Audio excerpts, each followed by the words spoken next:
Soyez les bienvenus dans ma nouvelle vidéo. Dans cette vidéo, on va travailler sur la réduction de dimension.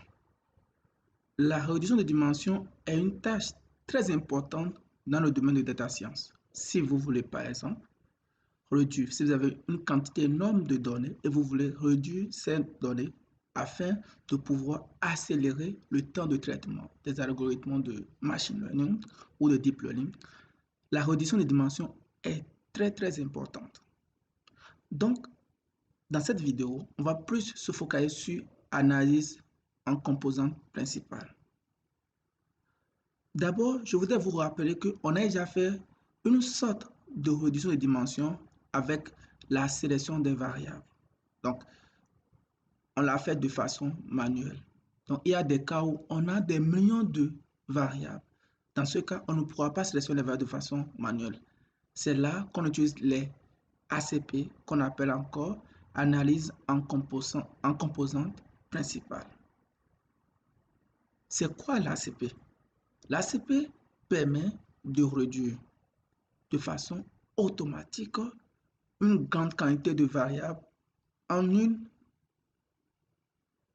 quantité de variables réduite.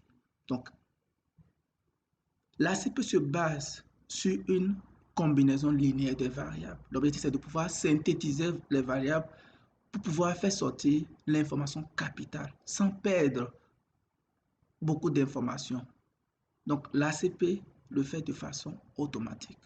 Et avec RapidMiner, on a la possibilité de définir le nombre de variables qu'on veut sélectionner. Supposons si on a 1000 variables dans un dataset et on veut seulement 10 variables.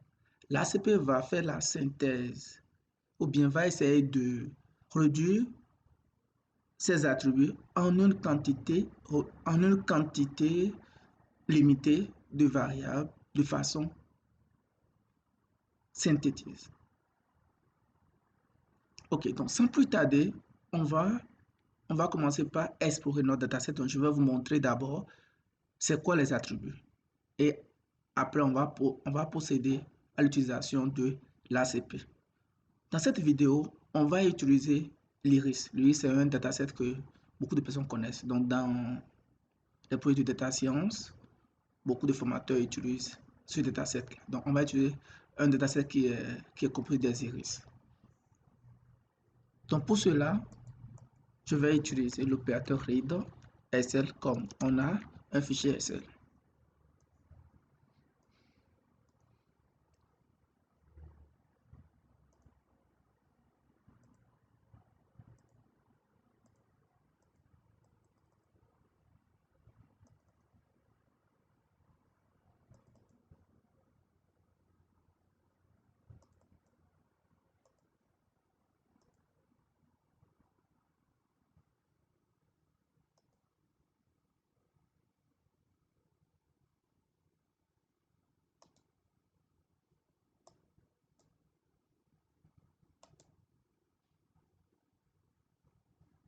Parfait.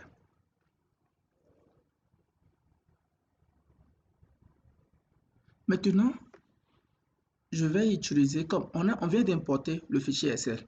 Maintenant, je vais utiliser l'opérateur, l'ACP. Donc, RapidMiner a déjà implémenté cet opérateur dans l'outil. Donc, ce n'est pas nous qui allons implémenter l'opérateur ou bien implémenter les formules qui sont derrière cet opérateur. Donc, on va juste l'utiliser pour pouvoir faire le travail.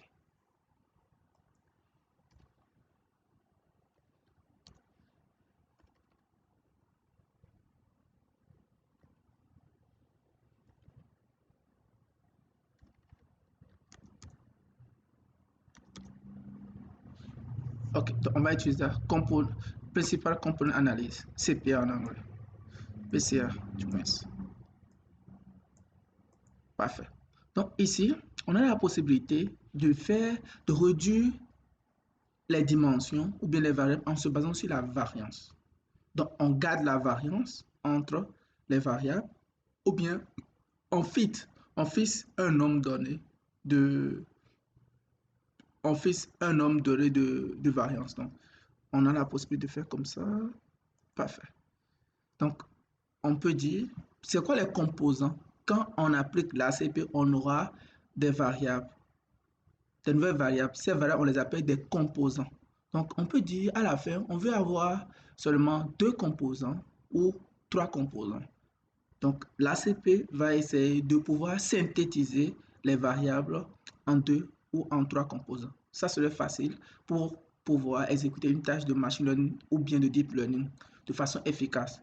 Puisqu'on aura toute la même information, ou bien on aura plus ou moins la même information pour la même chose. Mais si on a un dataset qui a 1000 variables où on a des informations inutiles, donc ça ne sert réellement à rien.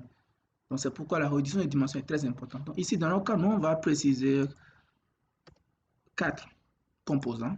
On a la possibilité de se baser sur, on garde la variance, ou bien on utilise, on fait ce nombre de composants. Parfait. Maintenant, c'est quoi la suite? La suite, après avoir appliqué la formule, il faut maintenant qu'on puisse l'écrire dans un fichier. Donc, on va dire write SL.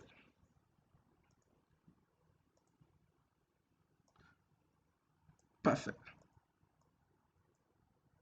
Maintenant, on va définir la destination.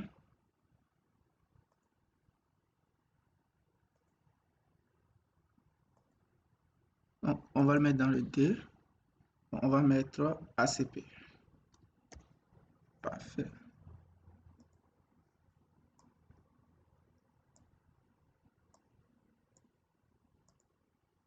Donc, on vient d'exécuter la tâche de ACP ou bien PCA en anglais et on a écrit le résultat dans un fichier. Maintenant, par la suite, je vais exécuter l'algorithme ou bien je vais exécuter le processus et puis on va voir les résultats.